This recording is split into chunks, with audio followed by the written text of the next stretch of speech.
Ah, ça faisait longtemps qu'on s'était pas vu. En même temps, avec la grippe, c'est un peu corsé de faire quoi que ce soit. Et vous l'entendez d'ailleurs avec ma voix. Alors, aujourd'hui, on a pas d'actu. Bon, et bien, vu que dimanche, tout le monde va voter, ou presque, du coup, des informations internetisées, spéciales, présidentielles, premier tour, et putain, qu'est-ce que ce nom est super rare. Oh putain, j'arrive pas à parler. À rallonge.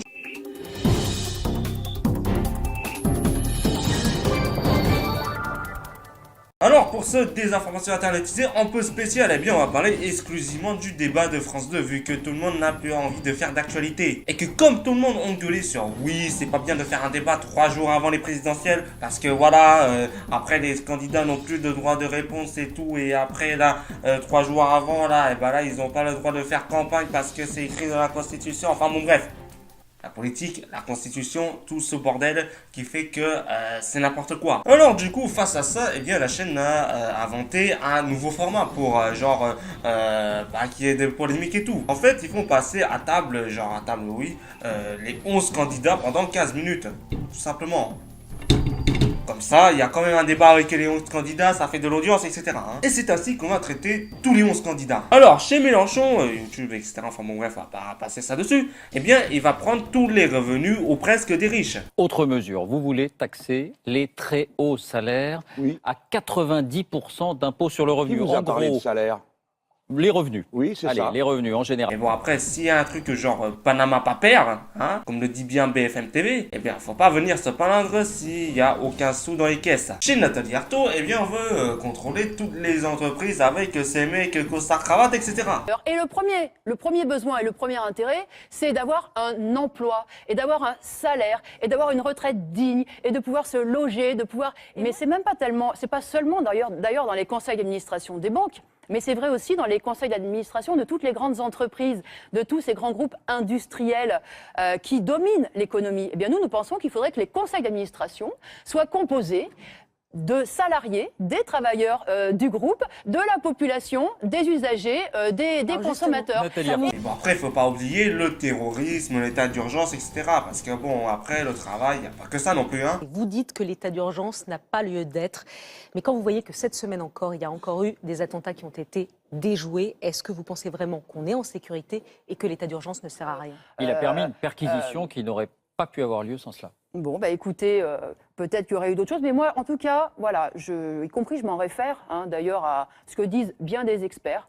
Et puis, je crois que cet état d'urgence, il a été aussi beaucoup instrumentalisé. Il y a beaucoup de démagogie, en réalité, là-dessus, mais même sur cette lutte contre le terrorisme, parce que la réalité, c'est qu'ils ne maîtrisent quand même pas grand-chose et que, on est bien démunis face à cette réalité. Et chez le FN, si vous avez suivi les anciens épisodes, vous savez très bien de quoi on va parler. Du pôle sud, bien évidemment. Car le retour à une monnaie nationale, c'est le retour à la possibilité d'avoir une monnaie qui est en adéquation avec notre économie. Et donc nous permettre d'être beaucoup plus compétitifs.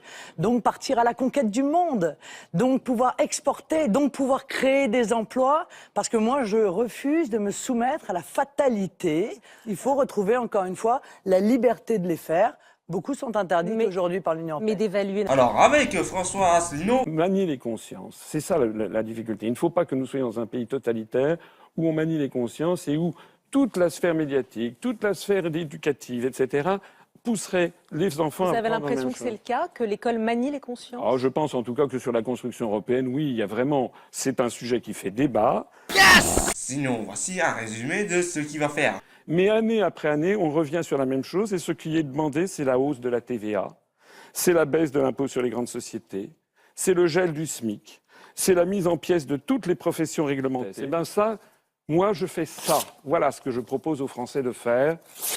Moi, je veux sortir de ça. Maintenant, c'est au tour de Benoît Hamon. Nous vous posons cette première question. Quel objet avez-vous apporté qui symbolise votre action, ce que vous êtes, ce que vous voulez incarner? Je pense qu'au-delà de cette carte vitale, il faudra bien utiliser cela, cette fois-ci. Deuxième La objet. carte d'électeur, qui n'est pas une carte de consommateur. Ah bon? Qui n'est pas une carte de client, je veux le dire à nos concitoyens. Ah bon? Qui n'est pas une carte bleue. Ah bon? Et pour ce seul candidat de gauche, on va faire des dépenses. On peut préparer tout. De la recherche et de l'enseignement supérieur, avec un investissement important dans ce qui prépare l'avenir. Vous parlez de revenu universel, dépenses. Vous parlez enseignement supérieur, investissement, mais dépenses aussi. Vous souhaitez 70 milliards de nouvelles dépenses. Alors, avec Dupont-Aignan, on a un objet très poétique. Quel est votre objet? Ah, c'est un objet qui m'a été donné il y a bien longtemps. C'est inscrit dessous, le 10 juillet 2000, par un enfant en situation de handicap dans un quartier très populaire de ma circonscription, très difficile. Cet objet, il me l'a donné avec un regard extraordinaire. Cet objet ne me quitte jamais. Il est sur mon bureau. Et il me donne, comment vous dire, la force de combattre. Sérieusement, on va prendre aux riches et redonner aux pauvres.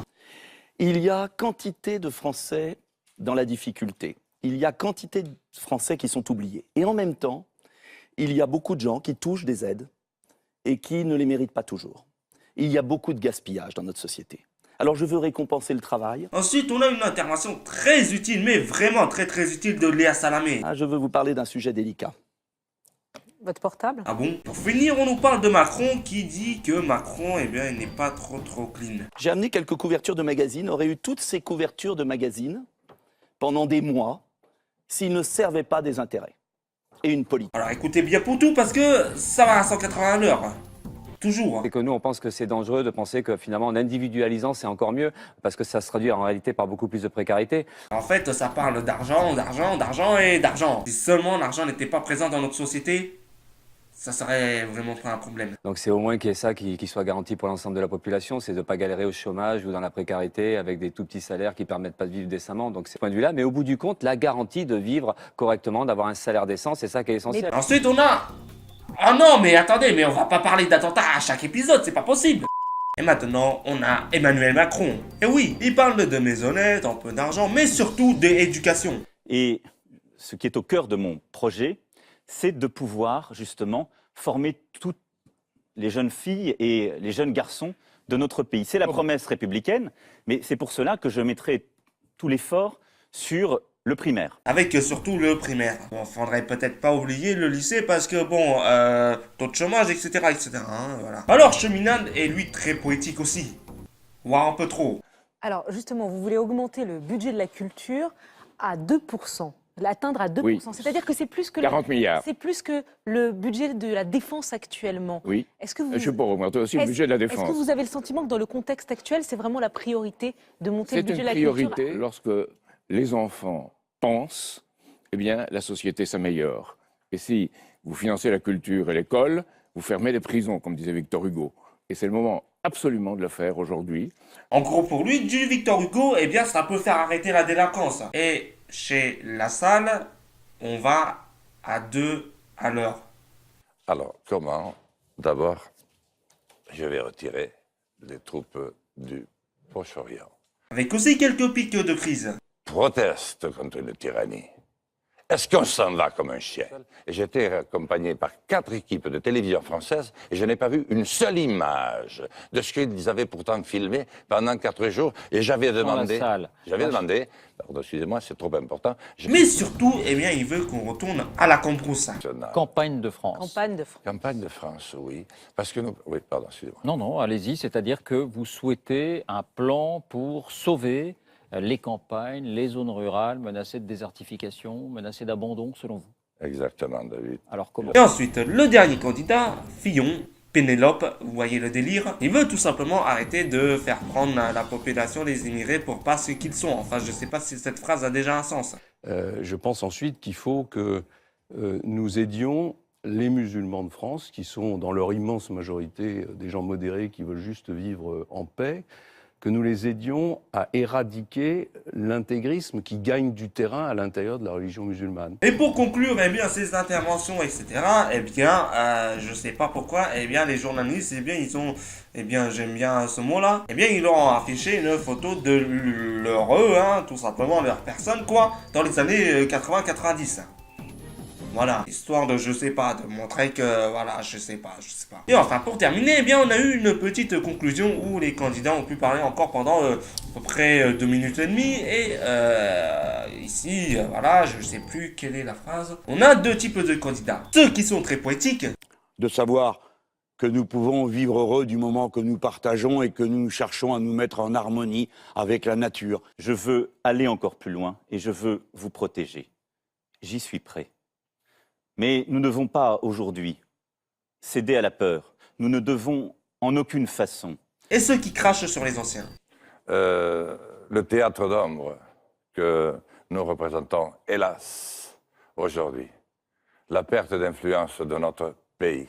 Oui, je suis candidat parce que je crois que depuis des années, on ne traite pas les causes des problèmes.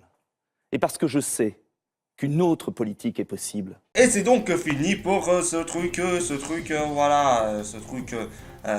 débat présidentiel avant dimanche, avant les votes. Alors, s'il vous plaît, votez-y. Allez, salut à tous et à la prochaine pour un épisode qui soit un peu plus vivant que celui-là. Parce que bon, après les présidentielles, il n'y a pas que ça. Enfin bon, bref.